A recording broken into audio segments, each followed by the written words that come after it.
I'm Peter from the Daily Rios. And I'm Eric from Longbox Review. And this is episode 30 of Peter and Eric's Legion Project podcast.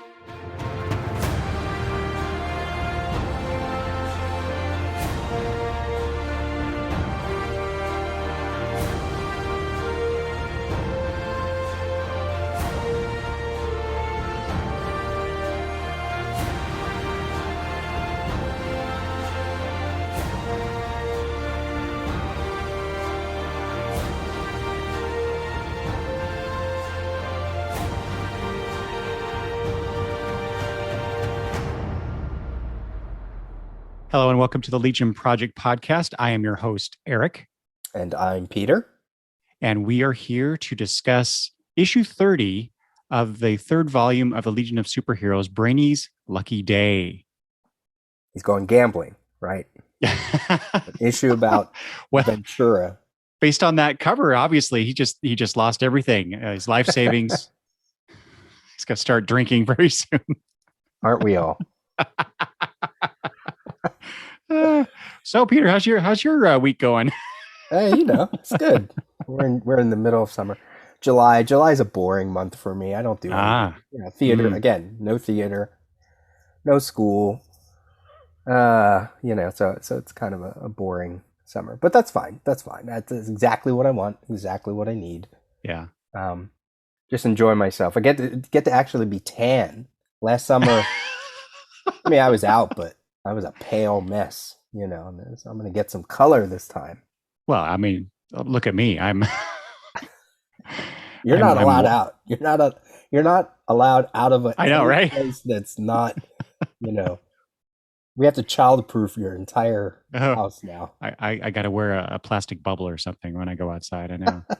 Although, my last incident, and this is what Peter's alluding to, that happened indoors. So, it's not just outside. All right. But yeah, I gotta, because of the scar that I now have on my forehead, I need to wear a hat, a baseball cap, when I'm outside, because they said the sun really makes it will make the scar more prominent. Okay. And so I've been trying to avoid direct sunlight on my newfound scar. So, and if people are interested, find out more, you can go to the Longbox Review feed and listen to my latest The Gutters episode where I talk about my lack of coordination. I've yet to listen to that. So listeners, we're recording this before we had released episode 29. So, you're probably going to hear this, I don't know, 3 weeks, 4 weeks after we record it. But yeah, I have to listen to that episode. So maybe you could be like Tharok, like we're going to talk about in this issue, and just sort of, that, yeah, lid off your face. Do that for I think Halloween. That would be an improvement in my case. Well, so far, I've called you Dr. Doom and now Tharok. That's right. Terrible. I'm a terrible human being. We have a couple announcements here at the start of the episode. One announcement and one fun thing. Both fun things, I guess. So we are the train is getting closer and closer to the Universo project. Ooh. This is episode 30, taking a look at issue 30. We have episode 31 coming next. Then we'll do a Tales episode on Cosmic Boy, which is being released during these issues, but we're going to wait. I know Eric is excited for that. And then we will be probably by September hitting the first issue of the Universo project, which is awesome. So, as we've been doing a few other times, I have a new contest to give away the Universo project, my extra copies of issues number 32, 33, 34, and 35. We're going to run this contest in enough time that you should be able to get the copies to you by the time we probably even record the first one, maybe. So as you're hearing this, we have no idea when this episode is going to be released. I'm assuming, late July probably. So we'll give it to I don't know, somewhere in the middle of August. We'll give it a couple of weeks for you to do what, the easiest contest in the world. just email either one of us. I want the Universo project, or something like that. Universo is my master. Whatever you want to write in the email. Send me your email. Send us your name. I'll put it all together. I'll compile it, and then somebody will pick a winner, and it'll be that easy. And it really is that easy. No interest in making you jump through hoops for these issues. So they're good copies. They're not like near mint, but they're good copies. Back issue bin copies. Great Steve Lytle covers. Can't wait to talk about them. You will be getting the 4 issues, the story that this podcast is named after. So if you're someone that likes paper, here's more paper for your collection. And less in Peter's. Yeah. I know, right? You said you already have them, so they're extra copies, right? I just got one of the issues I think that I was missing from eBay. Oh, really? Just like a couple months ago. Oh, wow. Yeah, because I had I had these already, and then somewhere along the way, just while I was back issue diving, it was like whenever I see a copy of something, I'm like, ooh, I want a second copy of that. Why? I have no idea, because we're collectors, right? It's a sickness. It is. And then eventually, as we were doing this podcast and I realized I had these issues, I was like, oh, this would actually make a really good contest. Give these away. You can find these on the DCU app and probably, that's fine. Or maybe you have them in your collection or whatever. But anybody who doesn't have them, or if you want extra copies or whatever, I don't know. I don't need to know your reasons. Just, send me your email. I will send you those. So, and you can send that to either Peter at the Daily Rios or longboxreview@gmail.com. Awesome. Secondly, Eric and I were talking about this before we started recording. In my eBay searches, I saw a title of something I hadn't heard of before: Legion of Stupid Heroes, from 1987, from Blackthorn Publishing, a parody issue. I love those mid 80s, late 80s, like Boris the Bear and Nat Rat. Yeah. I remember that one. Yeah. There is a Crisis one, something like Crisis of Infant something, or I forget what it's called. I've been looking for that. But this is one that I just randomly came across on eBay. Like I said, hadn't heard of it before. Let's see. Taylor Overbay, Mike Helms, Julian Kearns on inks. Taylor Overbay or Overbay sounds like almost like a pseudonym. Black and white, pretty damn good copy. And the title logo, Legion of Stupid Heroes, as I showed Eric, is in the same design as this Baxter run. They totally lifted, especially the word Legion. I don't know how they do that. Yeah. Copyright. But it says satire parody. With Legion members: Nam L, Phantasmic Girl, Camo Lion Boy instead of Chameleon Boy, Cro-Mag Man, Career Girl, Tinder Wolf, that's funny, Dawn Spark, Magnet Head, and then there's other characters like Superman, Plastic Surfer, Maniac 5. That's probably my favorite. Boobin instead of Robin, and so on and so forth. It goes on and on and on. So, Legion of Stupid Heroes. And apparently there was also a later volume from like the late 90s from a different publisher that now I'm going to have to try to look to see what that's all about. I love those parody issues. Yeah. As long as they don't, take too many liberties. Well, I can't wait to read it. You have to let me know what it's like. Yeah, Phantom Girl was awfully bubbly, if you know what I mean, in that issue. That's my girl. Don't mess with my girl. Right? Okay. I don't know. You have anything else? Well, considering the premise of this issue, Brady's Lucky Day, I wanted to ask you, Peter, have you ever had a lucky day like this? Basically like you're having a great day and all of a sudden, there's a twist ending for you. Oh boy.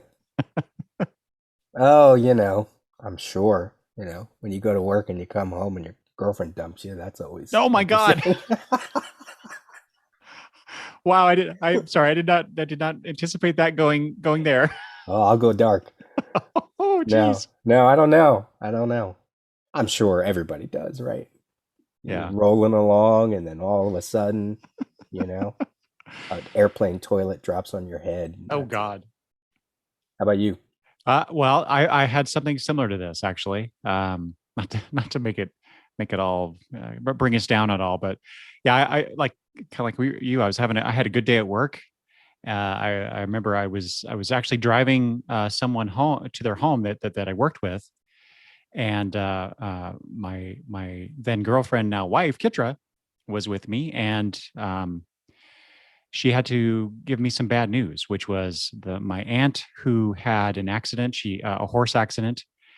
She fell off the horse and hit her head on a rock, so she was in the hospital in a coma. But we were all hopeful and everything. And then my wife, I was having a good day. I was even kind of laughing about something that happened at work. And then after we dropped off, this person, my wife, told me that my aunt had died Hmm. earlier that night. So, yeah.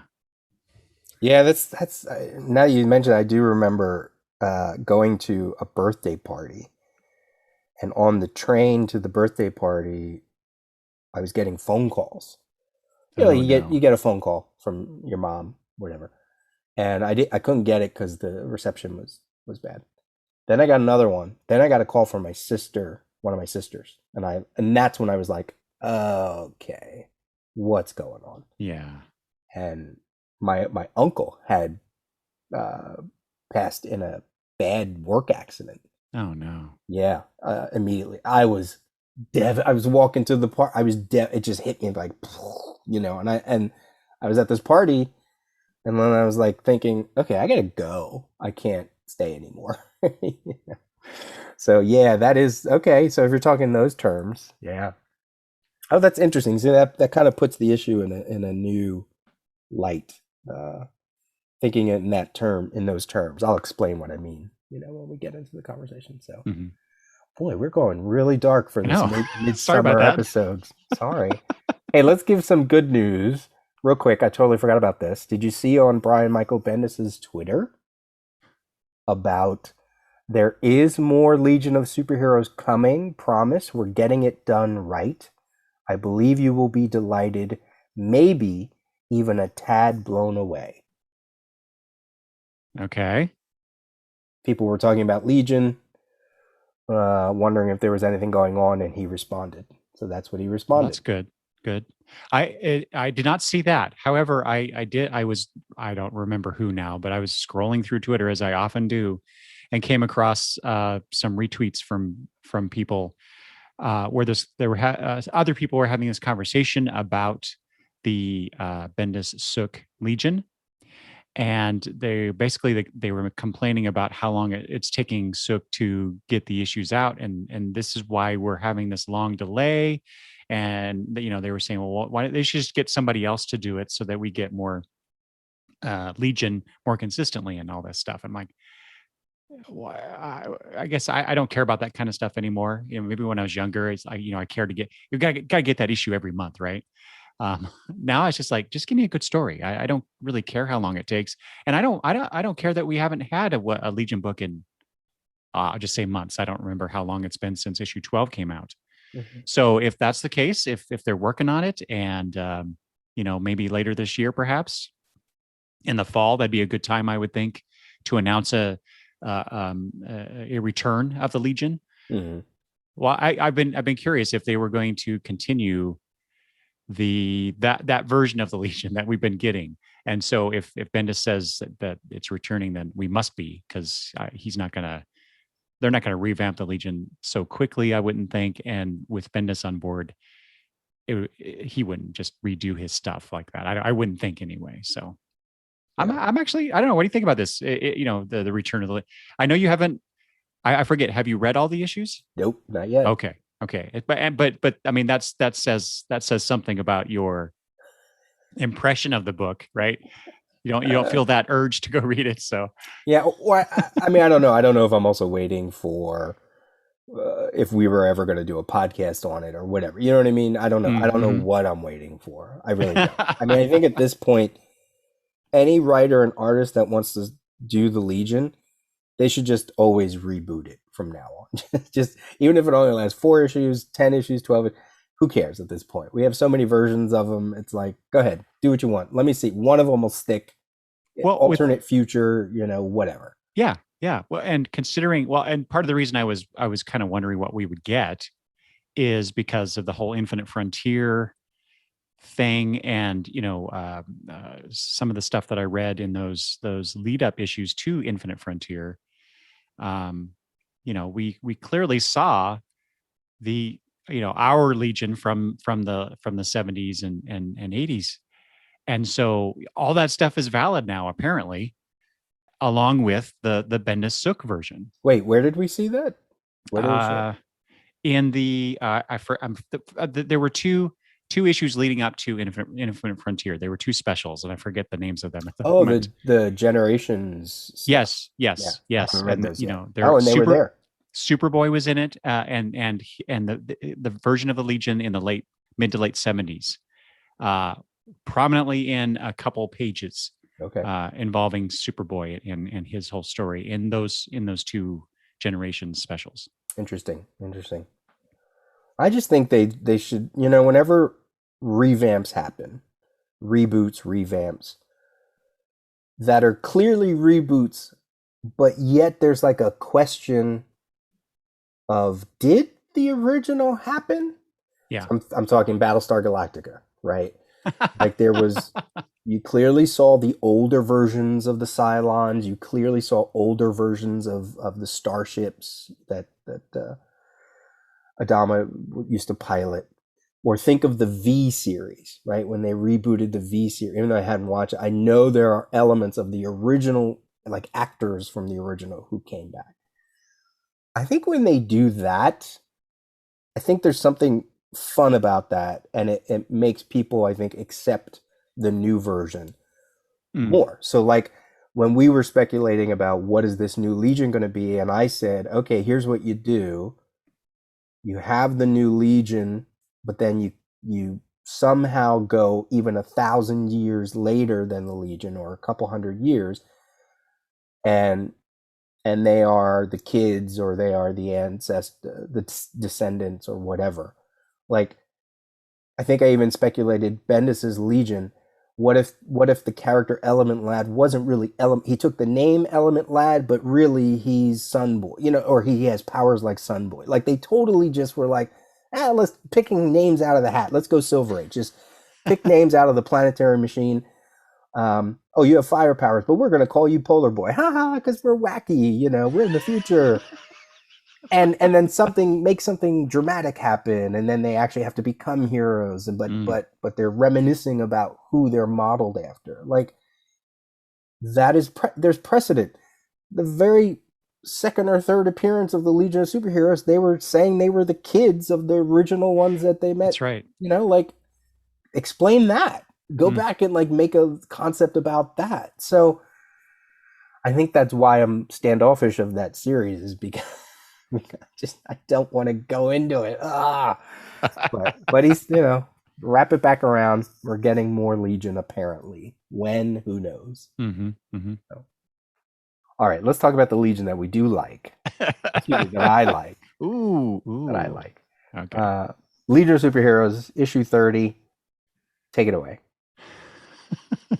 All right, Brady's Lucky Day, as I said before, Paul Levitz, Greg LaRocque, and Mike DiCarlo listed as artists with Orange Star. Again, an inking assist. I really got to look this up. John Costanza letters, Carl Gafford colors, Karen Berger editor, with a cover, a very simple, perhaps even understated cover by Steve Lytle. So what is this issue about? Brady's Lucky Day turns out to be someone else's worst, was the official copy. Here is my synopsis. Brainiac 5 apologizes to Sensor Girl for his previous behavior, and she readily accepts. She invites Brainiac 5 to join her as she finishes her meal, and they talk, with Sensor Girl making a very strong point. Mon-El and Ultra Boy help fortify the starship that will carry them and Ambassador Relnick into Dominion space, as Universo commands. Some Legionnaires help the Science Police deal with a malfunctioning Niagara hydro energy system. Brainiac 5 discovers that Corbalian lightning monsters are the cause. On Hycreus, the assembled Legionnaires acclimate to the Great Mother Ocean, and Tellus is reunited with his friend Loros, who tells them that Atmos was there recently. And we discover that Loros is under Universo's command. The guy is everywhere. Lightning Lass manages to herd the lightning monsters out in the open, but this only causes other issues. So Brainiac 5 devises a plan and leaves his force field belt with Lightning Lass to use to keep the animals from hurting anyone. However, when Lightning Lass can't figure out how to use the belt, Dream Girl takes it and puts it to use before Brainy returns, and they short-circuit the monsters into unconsciousness. Elsewhere, Universo tells exactly no one that today is the day that he will rid himself of his one weakness. That night, Brainiac 5 joins Sunboy and Dawnstar at a nightclub. Sunboy and Dawnstar dance together, and Brainiac 5 encounters Dr. Chassir, and completely out of character offers her his company. At Legion HQ, Polar Boy nervously asks Element Lad if it would be okay if he ran against the Legion leader in the next election, to which Element Lad responds with a resounding, huh? The following morning, Brainiac 5 sees Lightning Lass and Shrinking Violet as they are leaving for a few days away. Brainiac 5 enters the HQ and computer delivers a fateful message from Dr. Fashir at the Metacenter. Ron Vidar has died. Sorry about that. I for some reason I think it was autocorrect. I had Dr. Chase instead of Dr. Chase. That's why I paused and looked at you, Peter. First of all, who knew she was coming back? I didn't know that. Right? It was nice to see her. I thought. Right. Yeah. Right. Well, we can't talk about covers anymore. I mean, we can talk about this cover, but we can't do cover comparison. I know. I'm going to miss that. So I have quite enjoyed this part of our conversation. Yeah, our episodes are going to be much shorter, I guess. We'll see. I'm sure we'll find other things to talk about. He gets 2 covers, right? Like after Legion 16, now he has the spot. Mm-hmm. That was and they're both tragic. What is it about Brainiac? You're a much more invested Legion reader and like the older material than I am. What is it about Brainy that seems to spark this need to beat on him? I know, right? Yeah. I think it's very well. Okay, so when I first started reading the Legion, and I was reading Brainiac 5, the very scientific, logical brain one. They even went so far as to make him sound like Mr. Spock in his mannerisms, in the way he speaks, and that kind of stuff. He's the really smart guy in the room. And he often was portrayed as somewhat emotionless because he has a computer brain, and so therefore he must be like a Vulcan, I guess. I'm not sure what they were thinking, but that's how they kind of portrayed Brainiac 5 based on my reading. And I will admit it's probably not as extensive as some of our listeners, but that's my experience with him. And they did write those few stories where Brainy went crazy. I think it's I think they look at him as that there's so much pressure on him to be the smartest guy and solve all the problems. And instead of going, I don't know, I was trying to think of a good analogy elsewhere in superhero comics. Reed Richards and those genius level guys. Maybe Ant-Man. I'm forgetting Hank Pym. Yeah. Just they crack under the pressure and go a little crazy and invent things, like murderous robots, which, actually that's a good analogy because they both do that. Brainy did it first, much earlier than Hank Pym though. Yeah. Anyway, so I think that's part of it. It's kind of like, here's this, like I said, somewhat emotionless character, depending on which writer is actually portraying him, and they like to throw things at him and see what cracks him open, I guess. Yeah, that's a good point.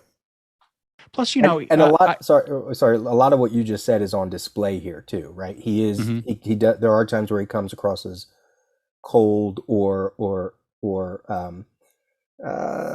inexperienced with emotions, and he does figure out the day. You know what I mean? Like, he figures out a problem. So everything you said is kind of encapsulated by exactly what we just read.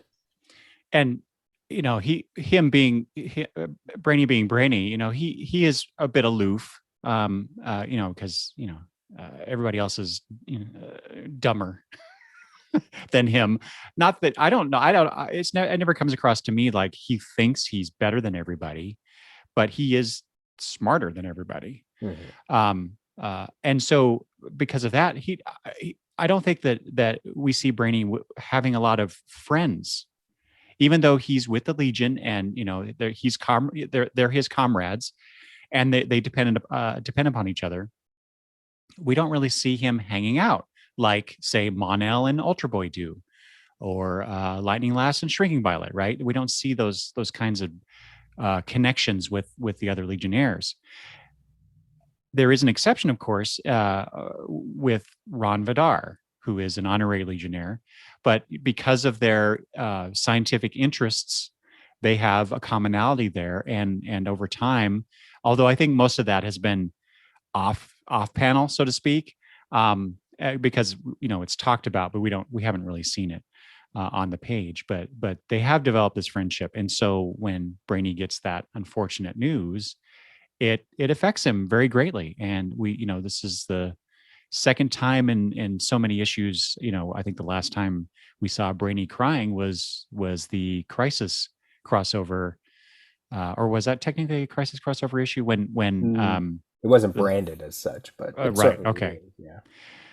With the whole Supergirl thing, when the tears are just coming flowing freely down his face, and here at the end we get that final image with him tearing up over that news. So yeah, I thought they did quite a good job at conveying that whole idea, like I said, of you're having a great day, things are going well, and then wham, you get the rug pulled out from under you. So I quite enjoyed this one. Yeah, I think it was because of either residual memory or just conversations or whatever. I quickly kind of knew what was going to happen by that last page, and I don't know if you knew what was going to happen, but and I wondered, if I hadn't read this issue before, which I don't have memory of reading it, but I knew what the ending was going to be, would it have hit a little harder? I think now, first of all, our dark conversation at the top of the episode about our own personal bad days, but then also what you said about camaraderie, friendship. There is so much camaraderie going on and love and romance going on around Brainiac 5.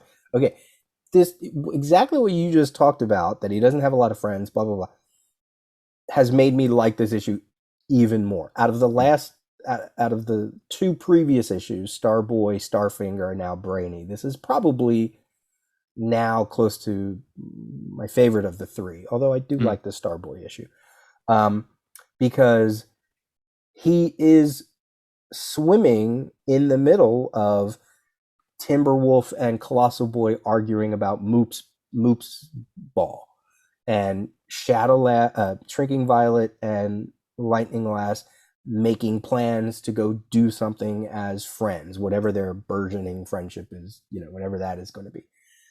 Mon-El and Ultra Boy departing. Oh, but here comes Shadowlass and Phantom Girl to give them a send off and kiss their boyfriends goodbye, like, or going out with Sunboy and Dawnstar and like going, why am I here? But then seeing Dawnstar kind of, like, he's immersed in all of that.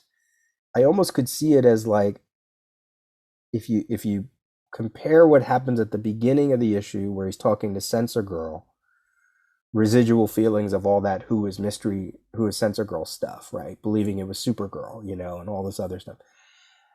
And then and then the ending where he's like coming home before he hears the news. It's almost like we would have gotten a new Brainiac 5 after this. And then he's hit with the news of Ron Vidar. And it's like, it's almost like I wonder, again, we've been talking about it these past two issues. Will Paul Levitz pick up on this again? Who the F knows? But I sort of could see it, like I like those comics that make you think about what you would do with the characters or whatever. Like I could see him reverting again, going back to his, his lab and going, this is why I don't go out in the world. This is why I don't make friends. Yeah. And maybe even going even further within himself than we've ever seen him go before. Yeah. Just to retreat into that shell, which just proves, just like with in Star Trek, Vulcans, it isn't that Vulcans don't have emotions, it's that they suppress them so much, right? And that's always an interesting dynamic with the actors who portray those characters when they don't understand that, and we end up getting these really flat portrayals of Vulcans, right? Same thing with Brainiac 5. If you don't, he is a very emotive character. He just doesn't. He's not as emotive as say, I don't know, Dream Girl or something. So that would have been a really interesting, or maybe we will see. I kind of think we don't, because we're going to go. The next issue is a what do they call that? Flashback. A flashback issue. Yeah. And then we get into the Universal Project. So then we got this next crisis that everybody has to react to and solve. So maybe he's not going to be allowed to have that time to, well, one, grieve, and then two, deal with the aftermath of that. Yeah, I mean, look, we tend to say that Levitz probably won't pick up on this, and then every now and then I'm surprised. In this issue, I'm surprised by two things that he picks up on, threads that I thought were not going to get touched on again. And I was like, oh, okay. And then there were two other plot points that I didn't realize we were going to get on the page. So who knows? Maybe he'll surprise us down the road. But this issue made me, if we're talking generally, made me appreciate Paul Levitz's use of these single issues, because even though these past three issues have been singular in story, there is a buildup. There was a point in this issue, like around the last fourth of it, that I was like, or third of it, I was like, is he biding his time a little too long? But probably not. I mean, really, it's only going to be 4 issues until, between the end of the Sensor Girl mystery to Universal Project. It's only 4 issues, right? So okay, that's fine. That's actually not a lot. Mm-hmm. So I wrote that note down, and it has to do with a scene with Element Lad that we'll talk about. But there's some consistency with these 3 issues, and I've read a few reviews where people don't like these issues, and I'm like, I'm good with them. I see what he's doing. Yeah. And I think everything you just talked about with Brainy, which I'm glad you went through, makes me like this issue more. So you have any other general thoughts about this issue? Sounds like you really liked. Yeah. I just to touch on what you just said. It's these issues are about character and showing us the relationships. And I've talked about this before in previous episodes where, that's the kind of stuff that I really respond to. The cool plots of Darkseid coming back to the 31st century, or upcoming is the Universal Project. This adventure that they have to go through, or some antagonists they have to defeat. That those are fun, but this is the kind of stuff that really makes the Legion to me.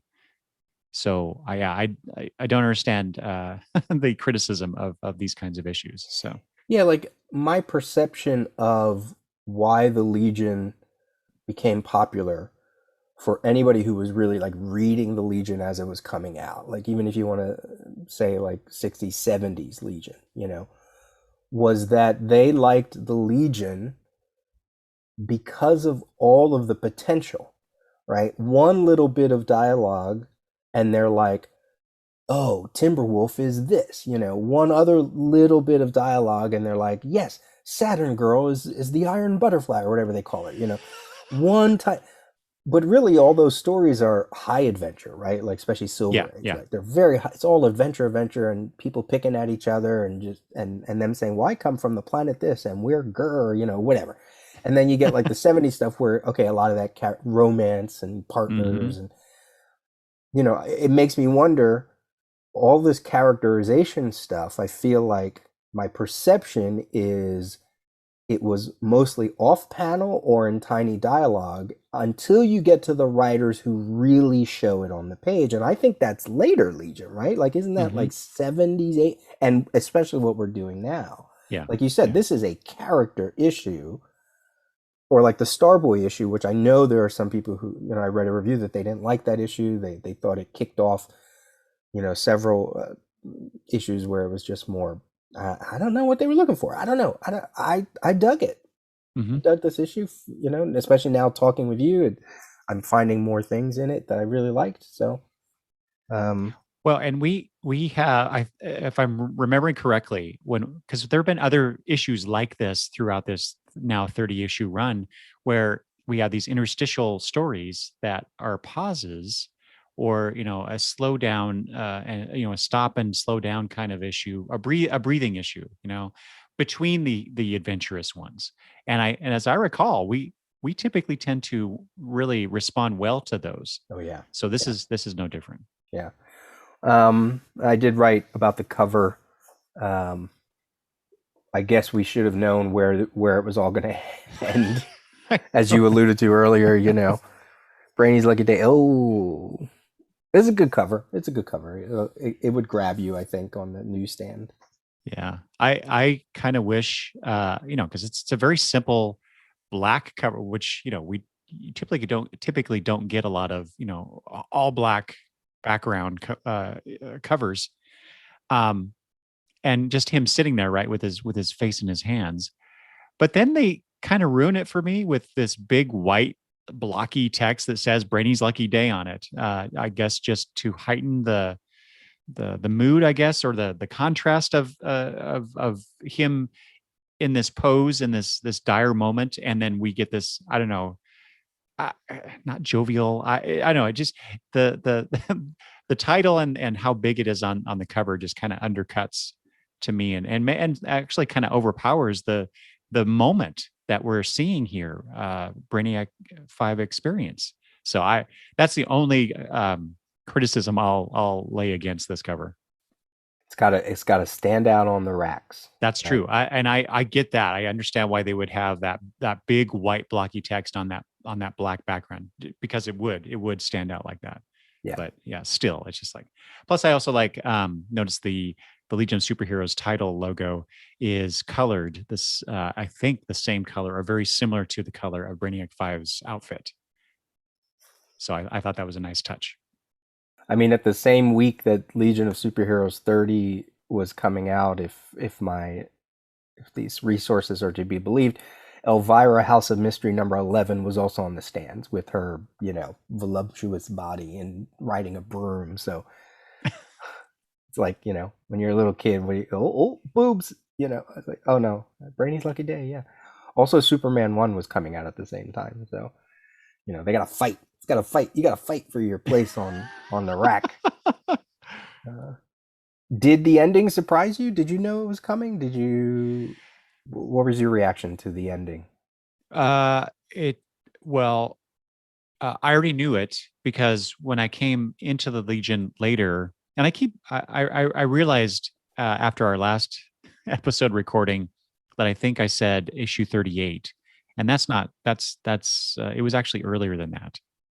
I can't remember which issue in number it was, but anyway, basically the whole Superboy, resolving the whole Superboy thing.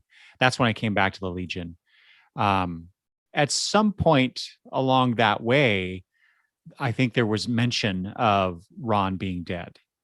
And then, 30 some issues later, when this volume ends and the 5 year later run begins, there's a reveal there involving Ron Vidar. So I knew something had happened, but obviously, there he is. So Yeah, it yeah.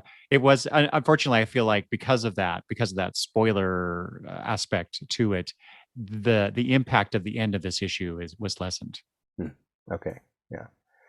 Can I ask a question about the ending? I'm gonna go a little cheap right now, if you don't mind. Get some humor into this episode. No. Brainy's lucky day. He's doing the walk of shame back to the Legion of Superheroes HQ. I was going to ask you. Did Brainy have a lucky night? It sure seems to suggest that, doesn't it? Yeah, right?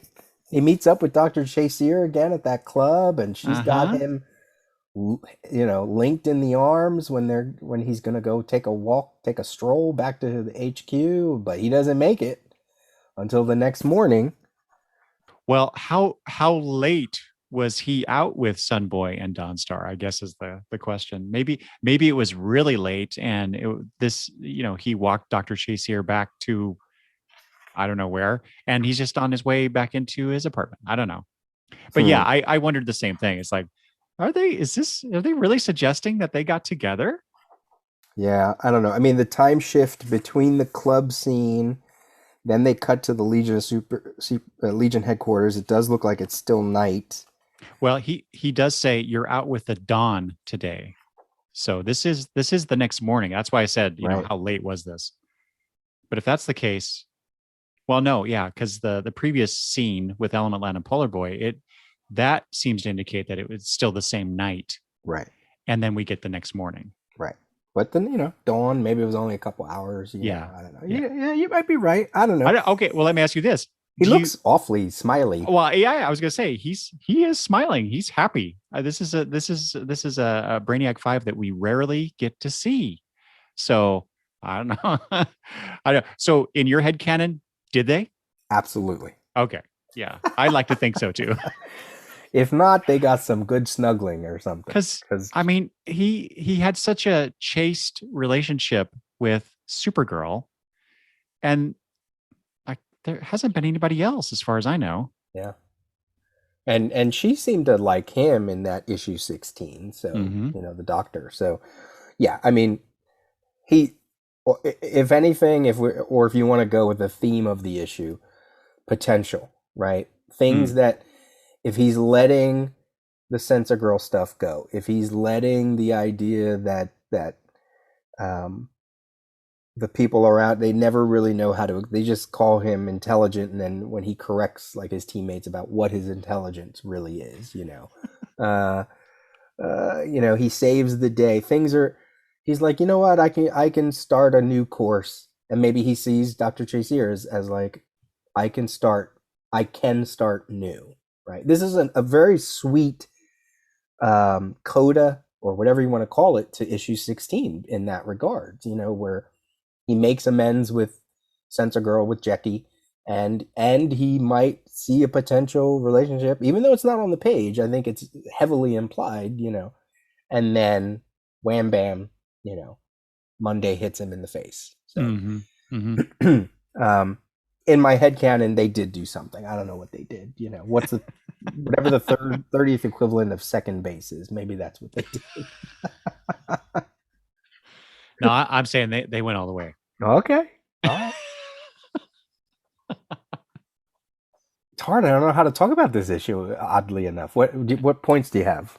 I know we've kind of talked around everything. Well, you just mentioned Sensor Girl, and that opens the issue. So I did want to talk about that scene for a couple of reasons. I'll just mention as a continuation of my points from last episode about Dream Girl.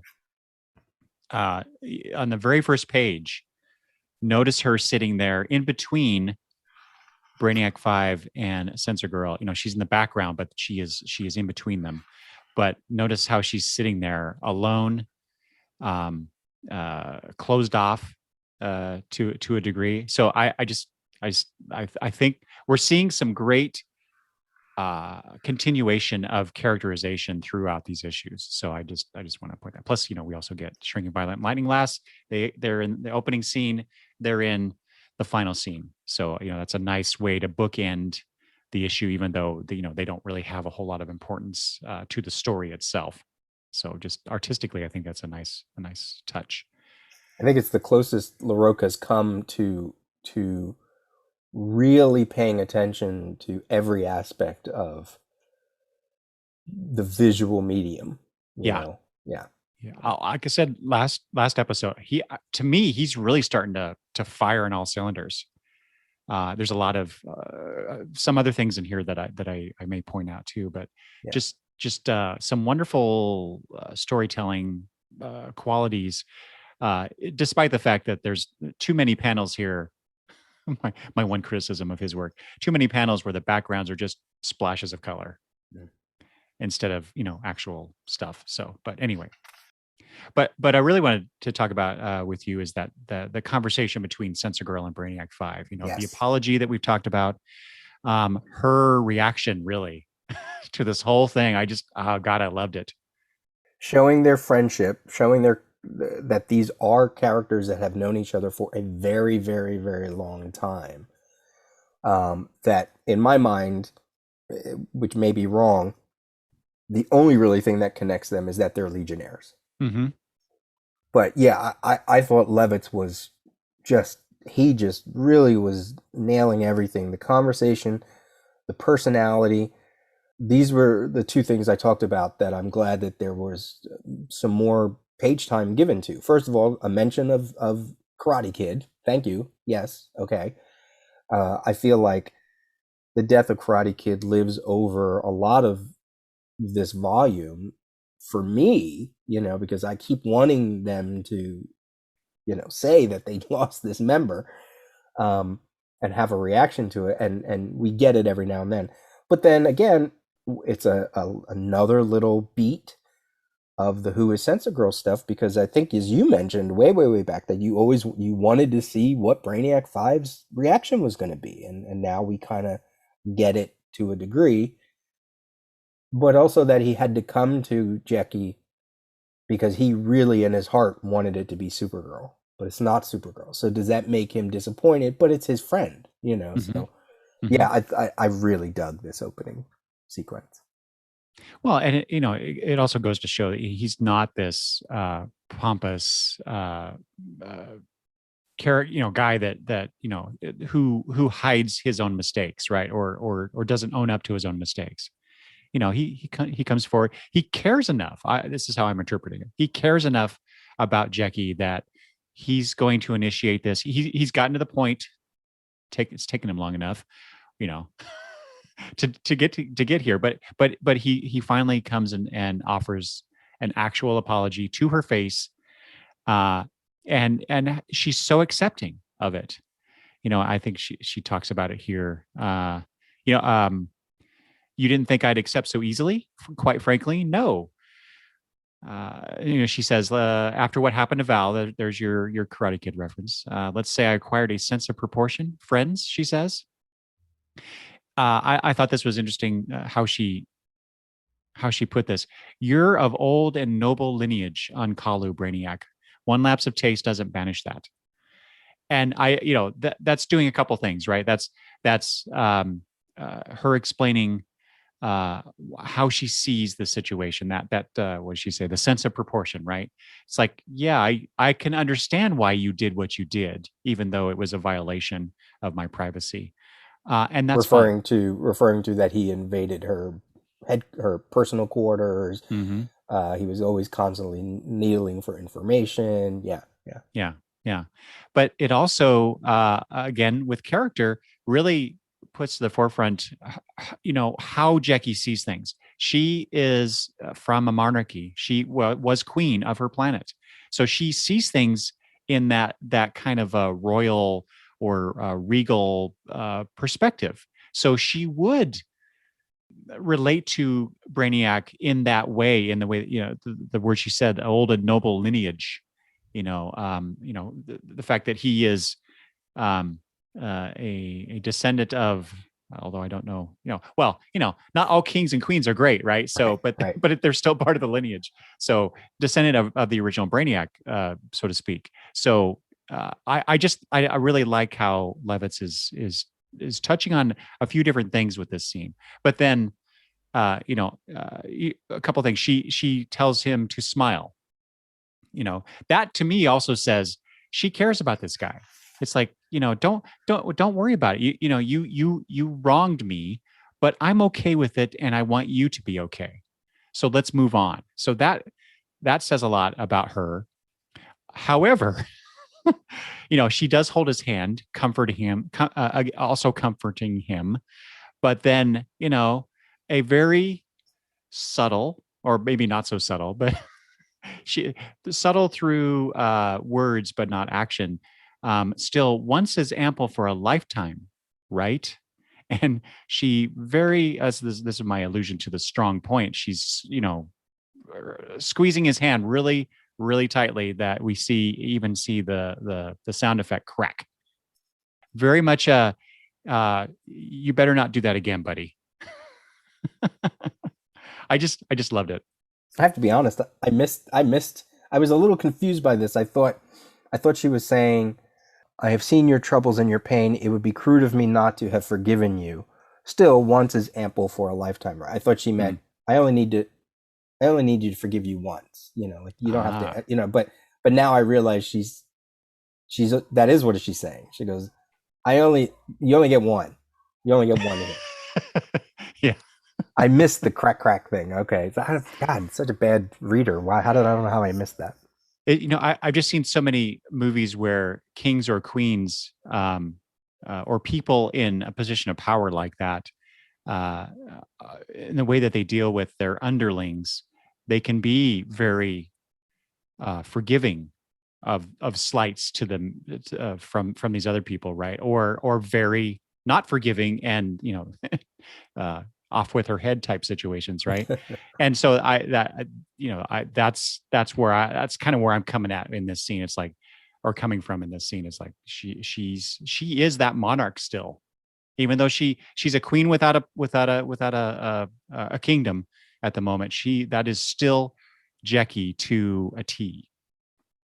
I think that what you mentioned about Jackie's station and her position, like, okay, she's drinking from a chalice, right? Like, I don't know, is that standard Legion utensil ware, but also I thought it's an interesting choice artistically, although I understand it, to show her in Censor Girl's costume, but her face is prominent. There's no mask.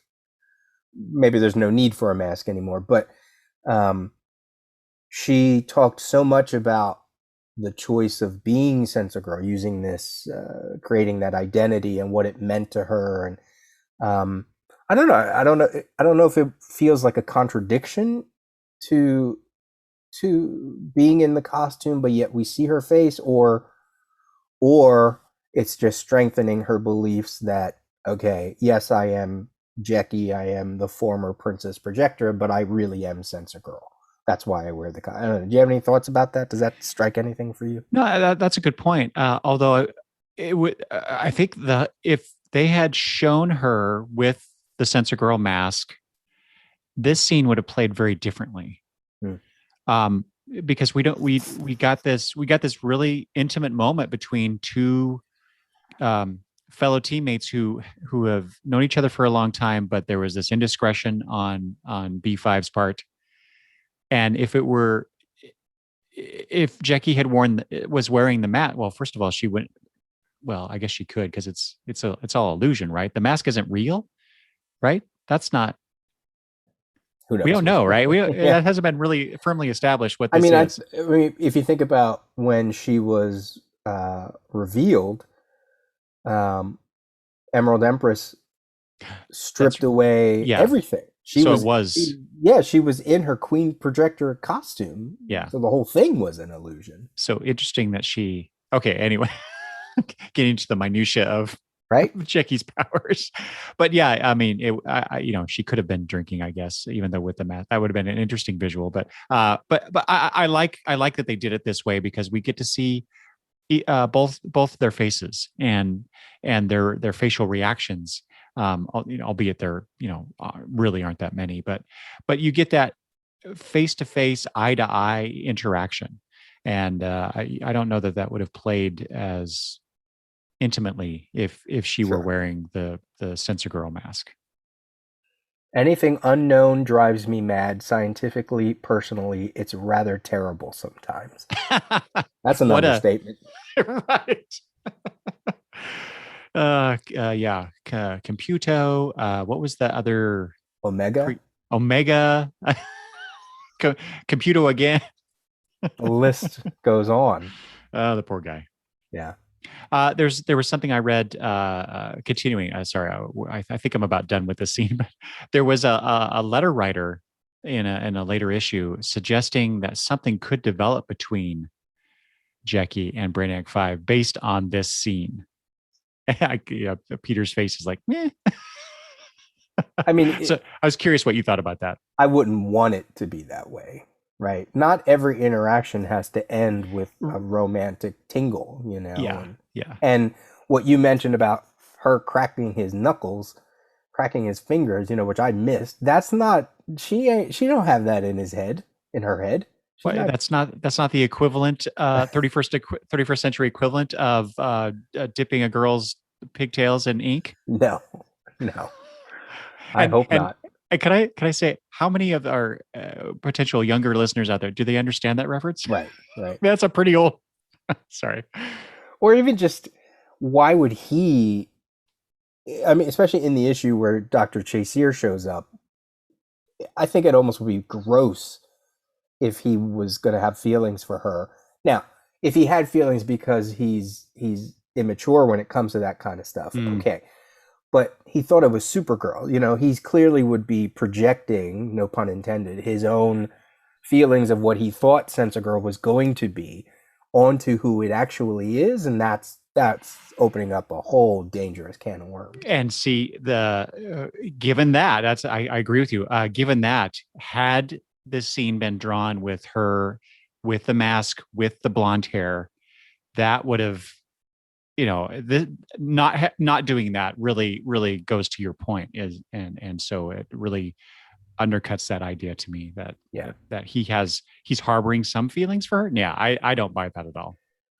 This might be jumping out of the conversation a little bit, but the other echoes, the other plot echoes from previous issues that I was kind of nicely surprised at was that we saw Wildfire, Quizlet, White Witch, Tellus on Tellus's homeworld of Hycraeus, and then we also saw what's going on with Mon-El, Ultra Boy, and Block, and Ambassador Relnick heading off into the deep quadrant of the Dominator's world. Clearly, if in previous issues I wouldn't call those scenes subtle, but clearly on the page here, out and out in the open, everything to do with Universo Project, to the point where we actually get a scene with Universo, which was a nice surprise. And even though these are echoes and beats that we've seen before, I did kind of want more. I was like, I would love to see one or two more. Where else in the universe does he have his fingers, But it was a nice reveal that, yes, we were right. Going to Hycraeus, even though it has some tenuous connection with Atmos and a missing science police officer, one of Tellus's race is also under the sway of Universo. So that slow build is getting a little annoying because it's like but again, I guess if I was reading it in real time, that would have been exciting, that this is exciting. These are interesting buildups. What are your thoughts on that part of this issue? Well, I don't disagree with you in terms of the buildup, and like you said, if you were reading this back then, month to month, I don't know that maybe I would have been. Well, let's get on with it because it's so prominent in here, and quite honestly, I was surprised that the whole Niagara hydro energy thing with the lightning monsters wasn't more, because I'm assuming it was having something to do with Universo, but I don't know that we didn't. I don't think we got an explicit acknowledgement of that. and maybe that's because we got such explicit acknowledgments of the other two in the other two scenes. Well, three scenes really with Universo himself. Yeah. So maybe that was just too much. I don't know. Or maybe was that some unrelated thing? It's hard to say, but it seemed like an incongruity in the issue that I wasn't quite sure how to interpret, I guess. Yeah, because he's watching the scene as when he's masquerading as the vice president. He's watching what's going on at Niagara. That randomly the beasts that empowered the Rands family showing up on Earth in Metropolis. Why? The bit my question is why? There's never there isn't an explanation of what's his purpose other than maybe to keep Brainiac 5 or the remaining Legionnaires busy so he can do what he's going to do with Ron Vidar. So but that seems so like, I don't know, is that enough? Is that, I'm not sure. There was no explanation given. Part of it felt like it was just to give Brainiac 5 to show why he is a good deputy leader, or I don't know if he even is a deputy leader, or if he's just a leader in general. He can outthink everything. Although I thought he struggled a little too hard to come up with a solution in this scenario. The short circuit. I was like, really? Does it take you that long to figure out that you should ground? I don't know. Or maybe it was, I don't know, that whatever. I think Levitz was, I don't know what he was trying to come up with, but. Oh, hold on here. I'm okay. Looking at the scene. So he discovers the monsters. I mean, really, there's not a lot of time there. He discovers the monsters. Because he has Lightning Lass heard them out, which is what shocks Timberwolf. And then he says, let me think. Yeah. Yes. Okay. He should have had that at that point. Yeah. I mean, come on. I was reading this out of sequence. So. Okay. Yep. I was trying to defend my boy and no, you're right. There's a point there that I think Levitz didn't hit strong enough, Yeah. Yeah. The connection is there. It's you have to read into it that this is obviously Universal's ploy, but why? But, if it is just mere distraction, okay. Because Levitz, the whole reveal at the end, Levitz, I feel like, is trying to do it in a I don't know, soap opera way or whatever. Like you think this is a random issue, just nice, polite, calm issue until we get to that last page. So we don't even see. He even Levitz makes reference to it in the letter column for this issue, where he says, I can't believe you killed off Ron Vidar. Goes, yeah, things happen. You didn't see a body though, right? Yeah, I noticed that too. Even in the letter column, he's like, okay.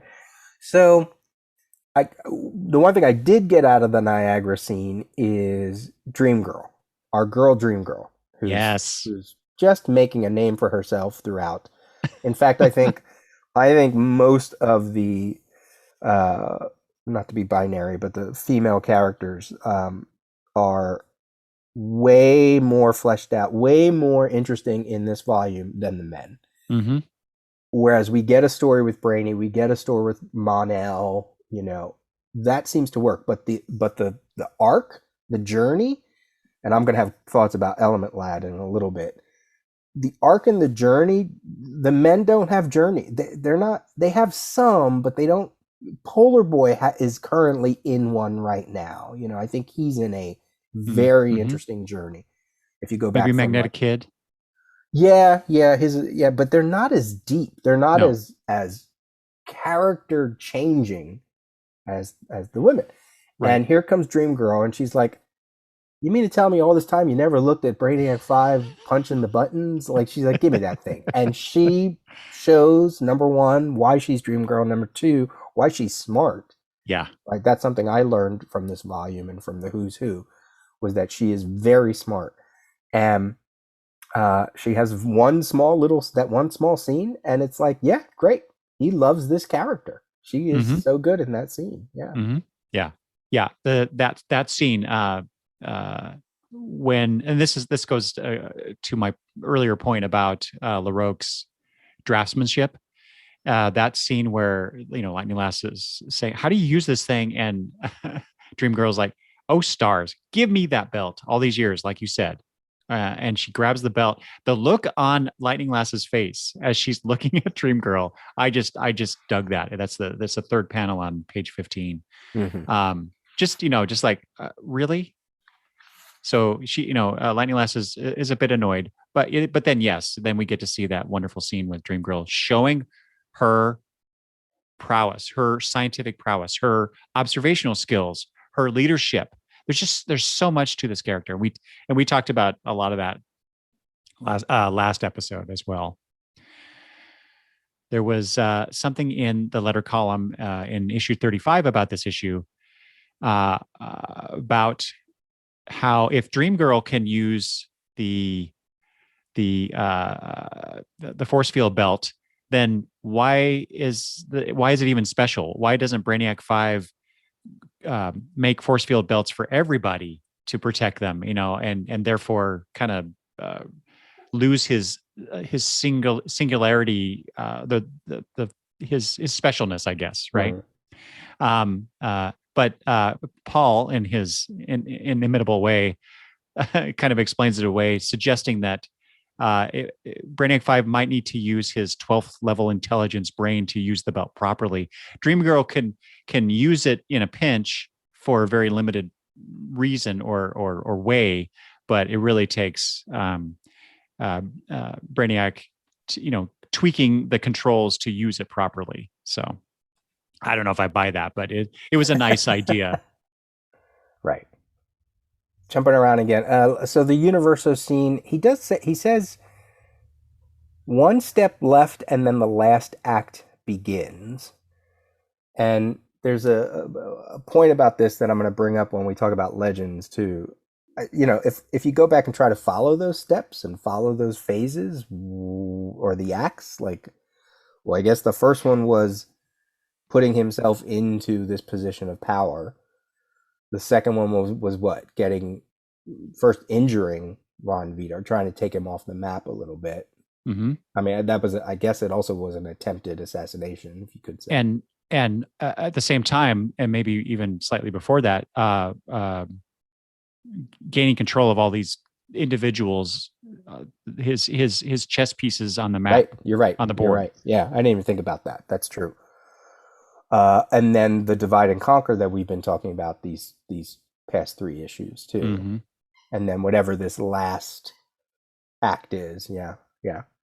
Well, I took the last act isn't. I mean, that's the next those 4 issues, the Universal Project, right? Right. Yeah. But is this a 4-act or a 5-act situation? Is he in a normal American play or is he in a Shakespeare play? Yeah, right. How many acts is he actually, or Greek tragedy that goes on forever? Yeah, I guess the last act is what we get at the last page. He wipes out the one person who is immune to his powers, mm-hmm. and all of these dominoes won't come into play until we actually read it, because I don't remember how much is in that flashback issue, if at all. So. Yeah, I'm very curious. Speaking of that, how much more we get of his reasons, his Universo's struggle with apparently killing his own son. Because was it a struggle? At least not here. Well, that's exactly because there have been previous stories where Ron has foiled his machinations. And I think there's at least one where he tried to kill Ron before and he couldn't because it's his son. Right. So what changed between that and now? He just had enough. He's finally deciding that I don't need a son. What does he say? He says, "Today's the day I rid myself of my one weakness, my own human frailty at last." That's true. My own human frailty. Yeah. Oh no, my one human frailty.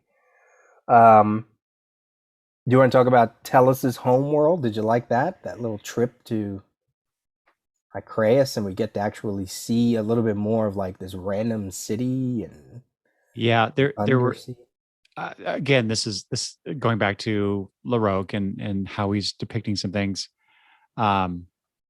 Wildfire is constantly complaining and basically scraping off whatever the great Mother Ocean is kind of this goop.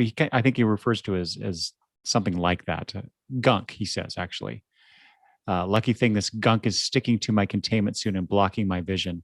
And he's constantly trying to wipe it off or anti-energy it off. And so we get to see that, but his I don't know, exhaust or something, that vent that's on the top of his head. We see that a little bit. We see Quizlet's exhaust from his machine, the way it's drawn. And I really dug the way that that LaRoque is portraying the liquid on Hycreus. It's not just water. It seems to be thicker than water, and I really enjoyed that. Plus, we get to see another alien world that we get to see on that page 12, that almost basically a splash page showing that part of the city, and that giant statue of the Jill Dishpan. It's like, ooh, these guys are conquerors, right?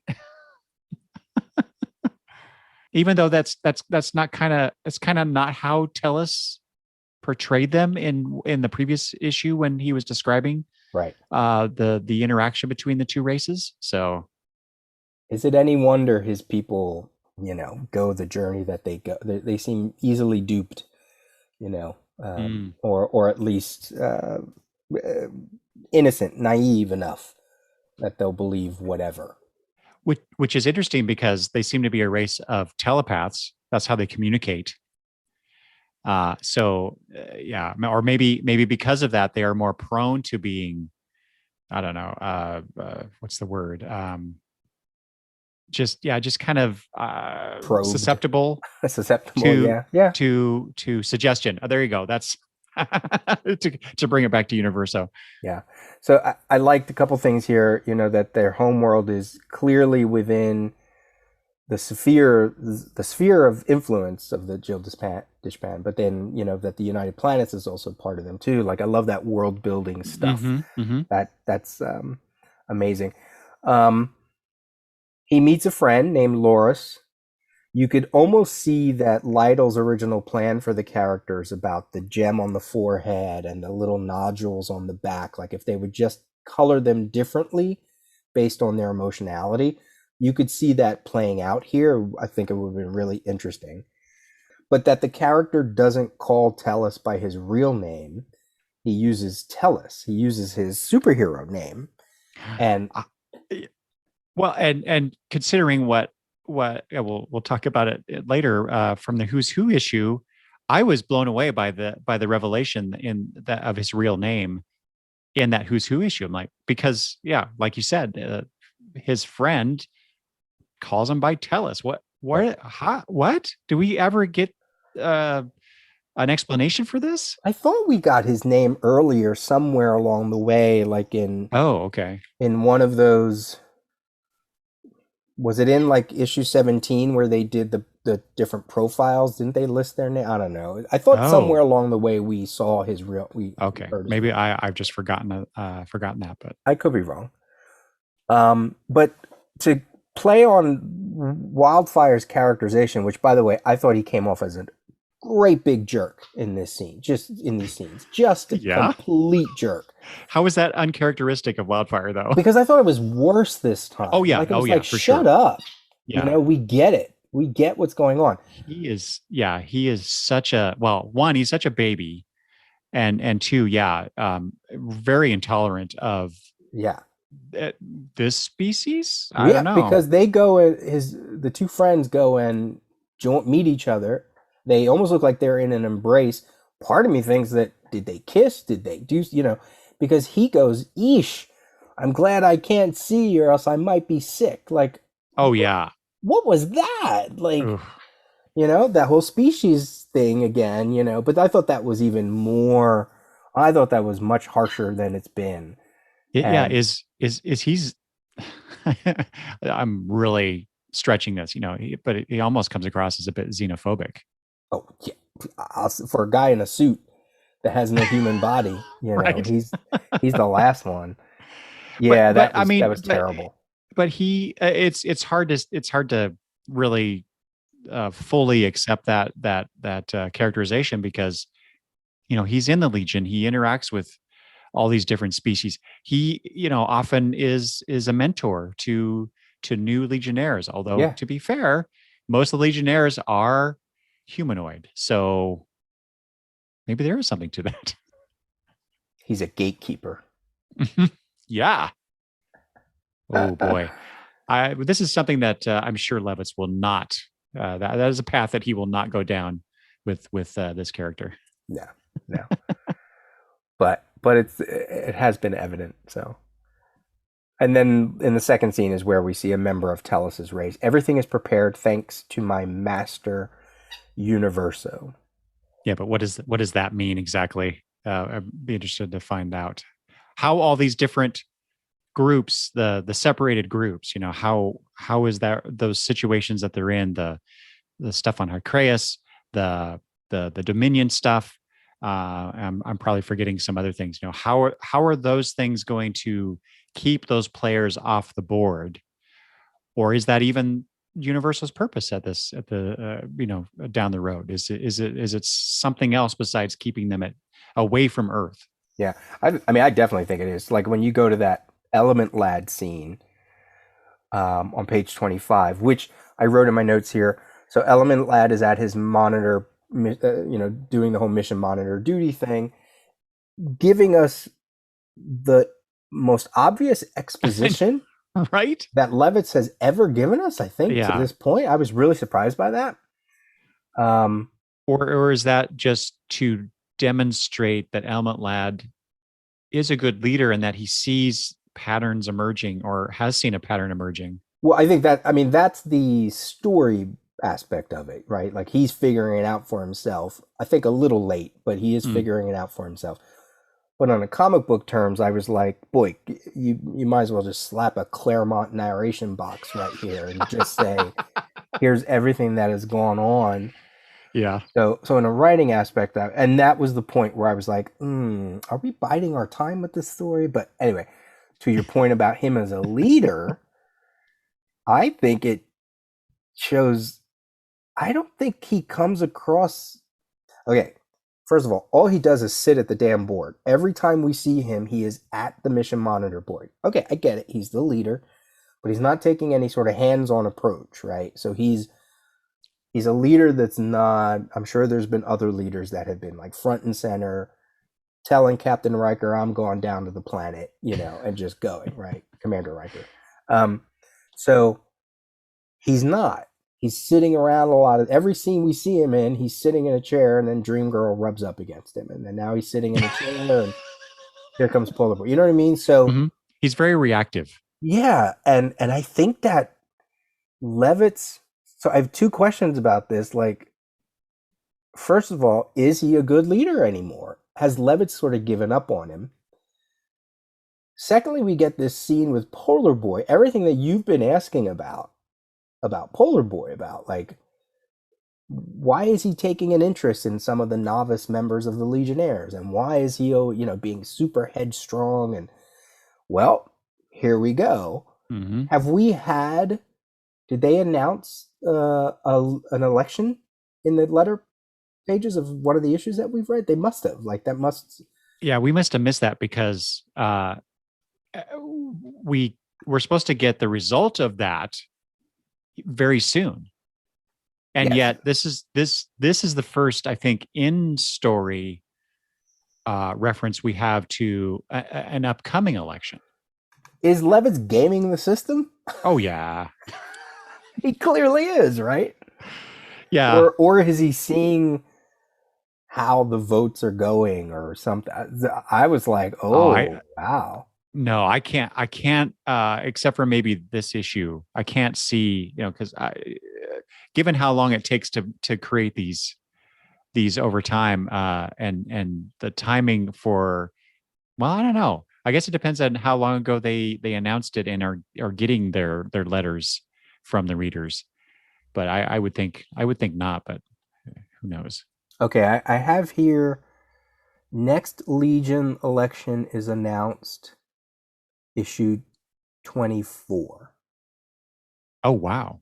So they did in the letter column in issue 24. They announced that a new so okay, yeah. So they're not done with it yet, but they might maybe Levitt's is seeing the way the winds are going, and it is 6 issues later. Mm-hmm. Yeah, no, if that's the case, then I can totally see the setup here.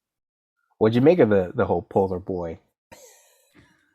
It's just he's such an interesting character, because we have, like you mentioned, we have seen him, just barrel into the Legion application and just say, I'm a Legion member now. Get used to it.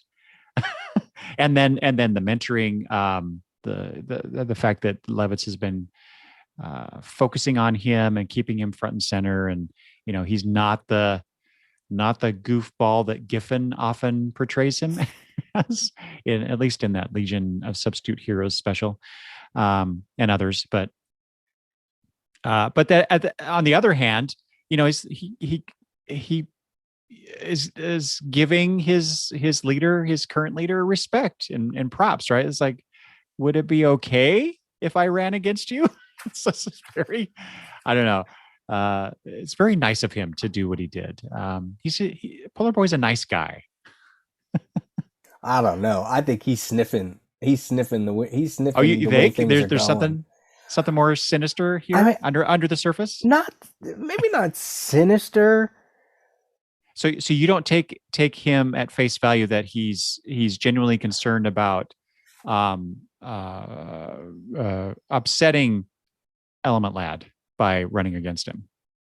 I don't know. It seems like he's like one of those overzealous, high schoolers that has to, not quite a teacher's pet, but yet has to be up front and wants to volunteer and is like not quite, it's not like those pageant movies where, pageant moms will do anything for their daughter and, kill people or whatever, like those comedies and stuff like that. But he's close. He's like, yeah, I'm with you. Yeah, that all, what did he say? I couldn't help hearing you worry, but it didn't sound too serious to me. Then again, I guess that kind of concern goes with being leader, right? Like, you could read that one or two ways, face value. That's true. Or you could read it as, oh, don't worry about it, Element Lad. You'll be fine. But then it's like, hoping that it'll mess it up. Yeah. Or then even trying to sow doubt, right? Like, oh, it's not too bad. Oh, but then again, being leader, maybe it is bad. Blah, blah, blah, blah. But if he's trying to downplay it and it turns out to be a bad situation, does that mean that he's in on it? Obviously not. But you could really take that. Yeah. So is Polar Boy the Eddie Haskell of the Legion? Yes. Again, I don't think it's like as nefarious and right. but that when he asked that last question, if I ran for lead, I mean, he's a newbie. He's the newbiest of the newbies practically, and he. Well, yes and no. Well, no, I mean, in what order did those 5 join? You know what I mean? Like, no, I guess Quizlet probably. No, Sensor Girl would have been the last of the 5. I mean, yeah, he is part of that group. I agree with you, but he's been around a lot longer than most of the. Sure, absolutely. Than even a lot of the Legionnaires. But that's like, it's almost like, what if Magnetic Kid was like, I'm going to run for. They would laugh him out of the headquarters. But it's Polar Boy who does have the experience, but he's still a newbie in terms of being a new member of the thing. So. Mm-hmm. I thought this was not necessarily nefarious or evil, but slightly calculated. He is a politician because that's what he's doing. Yeah. He's glad-handing with Magnetic Kid and Tellus and shaking their hands and kissing babies. Offering to help them. Yes. Yeah. He has plans. Playing to his constituency. And I thought that was... That's a very good point. Yeah, that's why I said earlier he has a journey. Like I feel like the bravado that he walked into that tryout session with, he is keeping that. And he's like, I may be the new guy, but I can do this job. Okay. I'm going to show you. So, like I said, I don't know what happens in the Universal Project. I have no idea what how the story goes, and how it ends up. So, does he get elected leader, and then the situation with Universo unfolds, or is that the last gasp of the Element Lad administration, and then Legion's like, yeah, let's get some new blood as far as the leadership goes? I guess we're gonna find out. Yeah. So then what happens when he becomes, because part of where I'm coming at with this is that down the road, I kind of know things don't turn out well under Polar Boy's administration because of the 5 year later run. So now I'm very intrigued because I didn't know that this whole leadership thing came in at this point because, like I said, I wasn't really reading the Legion. Although like I said, I did come in. I guess I must have forgotten a lot of this stuff when I came back to the Legion. Yeah. And in terms of Polar Boy's reign. So anyway. Yeah, it's gonna be fun. It's gonna be a lot of fun, I think. And poor Element Lad suffers from having to be leader during a time where Levitz wants to push the envelope in terms of what stories he wants to tell. The Legion of Superheroes, Karate Kid dies on his watch. Legion of Superheroes, Legion of Supervillains, whatever stories were in the Tales book at the time.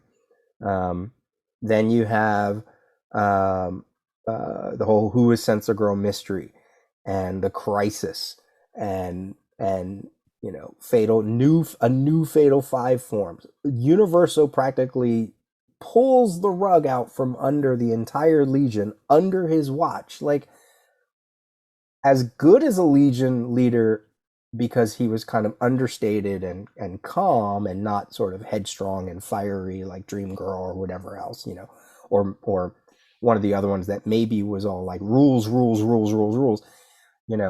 He's very thoughtful about his leadership to a default, and now it's sort of, I think in one of my notes of like holdover questions to constantly go back to, the Element Lad leadership is something we've been talking about, and it's just going to be unfortunate that it's not going to end well. Yeah. It just occurred to me, he's kind of like the Eisenhower of the Legion, right? Just very coming out of World War II, guy gets elected. Normality is the watchword of the time going into the 50s, and just trying to maintain the status quo. All the while, underneath that, the Cold War is bubbling up. and the nuclear war race with Russia and all that. Yeah. So this is, I think this is very interesting politics going on here, very subtly. Well, except for maybe this scene. But this is an area of Legion stories we really don't get or haven't gotten. So right. I'm very intrigued now. I want to see how this goes. I think we could probably talk for like 3 more hours. Let's wrap up this issue. I think we hit a lot of the big points. You have a few smaller points? Yeah, I just want to say just real quick, that scene, the club scene, just a couple of things that we haven't already touched on. The fact that Brainiac 5 agrees to go out with Sunboy and Dawnstar. The fact that Dawnstar even goes too is just like, what? The fact that Sunboy asks Dawnstar when Wildfire is not on planet. Yes, exactly. Well, she went, but I love that scene on page 24, that panel of her dancing with the crazy psychedelic lights in the background, and just beautiful work by LaRocque and DiCarlo here. So I love I love LaRoque's love for Dawnstar. Yeah. And it goes on to what we said, Brainy taking a chance, Yeah. right? He decides to take a chance to go out with Sunboy, even though he says I should never trust this guy outside of a mission or my lab, like, but he does. And it actually works in his favor because the doctor is out as well, So it's like, see, this is what happens when you take those leaps of faith, when you take those risks, Brainiac 5, and you leave your comfort zone. Yeah. Yeah. Just small little things. Just the fact that LaRoque or Levitz, whoever it is, or the two of them, are showing Shrinking Violet and Lightning Lass making plans in the background. Everything Levitz said, that I don't know what I'm doing, but he knows what he's doing, and if I'm going to do it, I'm going to do it in small, subtle ways. Yeah. And it's funny too how Shrinking Violet normally is a character that we've seen since her transformation. She's a very vocal person, and she usually has some things to say about whatever situation or scene that she's in, but she's uncharacteristically quiet in this issue. She only really has that one bit of dialogue at the near the very end. So it's a very minor thing, but I found that interesting. Well, it's not about her, right? Right. Yeah. It's that's not what this issue is about, but it's just, if you're seeing the through line of her character, she usually is a focal point, if not the center of attention in a lot of the scenes that she's in. I think I'm done with my notes on this. Yeah. I will add one more thing. This comes in at the very beginning. I should have mentioned it before when I mentioned Brainiac 5's 12th level intelligence. He at the scene with Colossal Boy and Timberwolf, their argument, and they're like, "Hey, the smartest guy in the Legion is right here. Let's ask him." Brainiac 5 mentions his 12th level. He says effector intelligence, and I thought, well, that's a peculiar word. I couldn't recall a time that I had seen Brainiac 5 and his computer brain is super intelligence being referred to as a 12th level effector intelligence. So I had to look that up. And so not a lot out there on Google for this, but I did find some references to the original Brainiac. And I think it's a story in Action Comics where they use that specific phrase to describe Brainiac's level of intelligence. And I've also found a reference more recently to the prose novel, The Flash Supergirl Sacrifice. So the part of the Arrowverse stories. And right. So the Brainiac 5 in that is also made reference to his 12th level effector intelligence. I think the thing I like about that scene is that he could have been way harsher on them, but he wasn't. This is like a new Brainy for this issue, right? We've been saying it the whole time. He's not like, "Oh, you dummies, you wouldn't even begin to understand what my blah blah blah." Right. He's like just matter of factly. He's just like, "Nope, this is what it is. That's it." Yeah. That whole conversation kind of reminded me of, I don't know, it was almost kind of not a diss, a commentary on comic book fans. Right. We have all this knowledge about all these characters and the history and stuff, but maybe we don't know so much about sports ball or something. I don't know. Okay, so I think we thoroughly analyzed. Like I said, I think we could have, as we always do. Yeah, but that issue, there was just a lot. There were small points, big points. I think we could have gone on, and just as you referenced, until we get to the Universo project, much like the Sensor Girl mystery, we don't know how all of this plays out. Some of the questions might be answered. Some may be answered in small ways or in ways that are not as satisfying as we want. Other answers are probably going to be, much bigger and broader and better. But I have a new appreciation of these issues, whereas before I sort of thought of them as filler, and in many ways they are. They also are leading us to a definite point that we don't have to wait as long as we did with like Sensor Girl. Yeah, I wonder if through the letter column, the letters that they were receiving during this entire run, if Paul changed his approach in some of these stories, such like the Sensor Girl thing, getting that feedback is like, well, it seemed like it just went on forever and ever. And so he's going to do, maybe more compact storytelling, because the Universal Project is a 4-part, a specifically named on the covers, and just kind of, we refer to it generally, but I think it actually says part 1 or part 2 or something like that. Yeah. Chapter. Yeah, chapter. There we go. So actually has a trade dress, so to speak. So yeah, that's very interesting. I'm be curious to see how that plays out as we go forward. Thank the Judas Contract for that. Oh, that good point. I forgot that was yeah.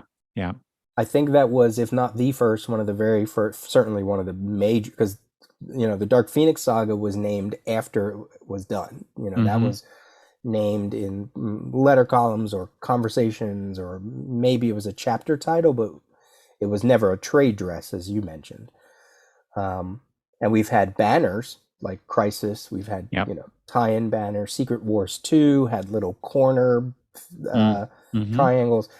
But in terms of like naming a story within a title, Judas Contract really is the first one that comes to mind. Even Born, something like, and that was what, 84. I was gonna say, yeah. So Born Again was one of the titles in that storyline that then became the main title, But yeah, this one, this Universal Project, maybe the second one. I don't know. I'd have to deep dive and do that search.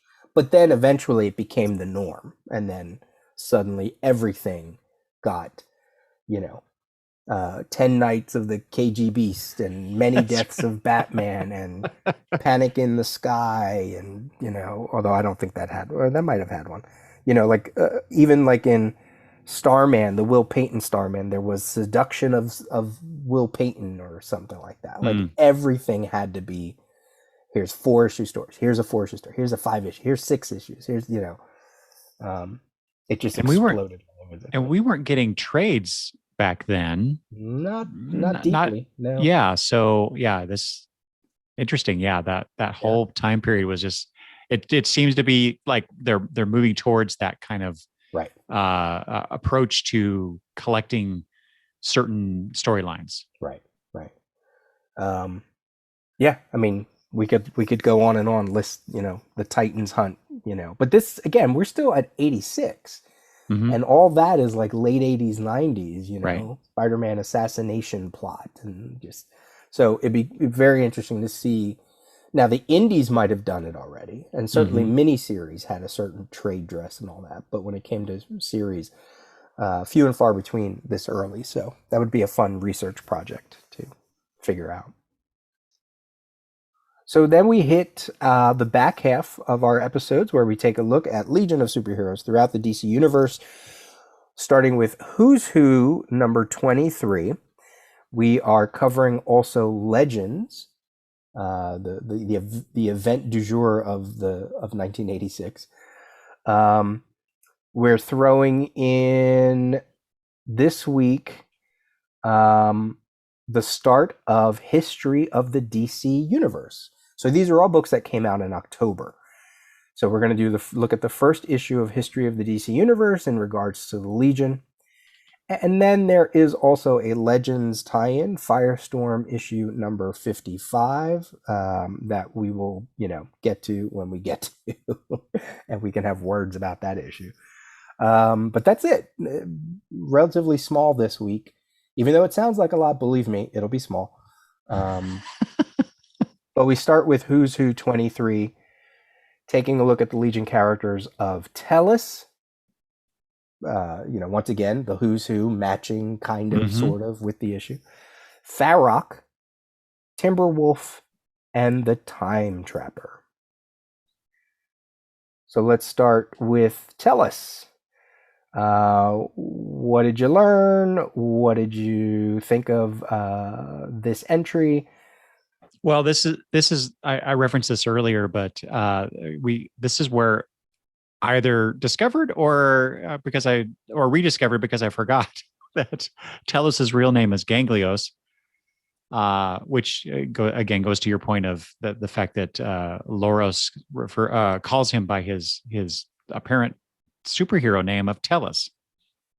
So, and this was drawn by Steve Lytle, which is appropriate because this was his creation, this character. As far as the other thing I was thinking about is, it talked about his powers, the power to read minds and communicate telepathically.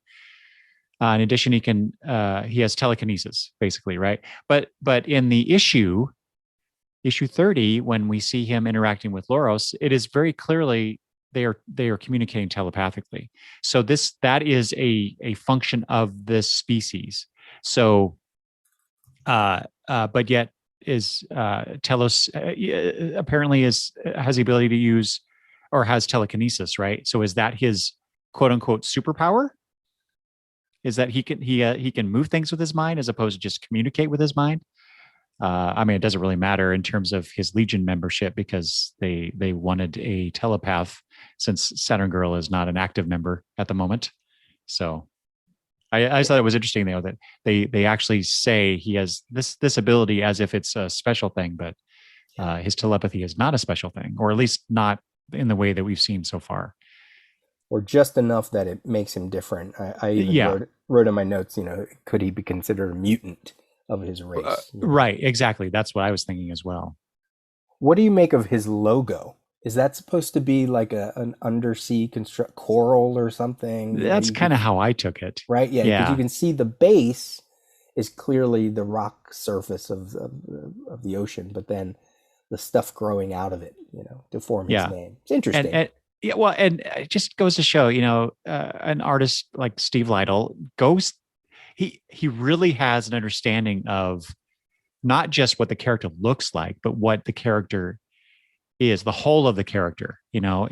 This is just a nod to the fact that he comes from an underworld planet or underwater planet, a watery planet, right? So I love that level of engagement by the artists when it comes to these kinds of things. Let's see, I wrote here, so they write his first appearance as Legion of Superheroes 304. He does not show up in that issue.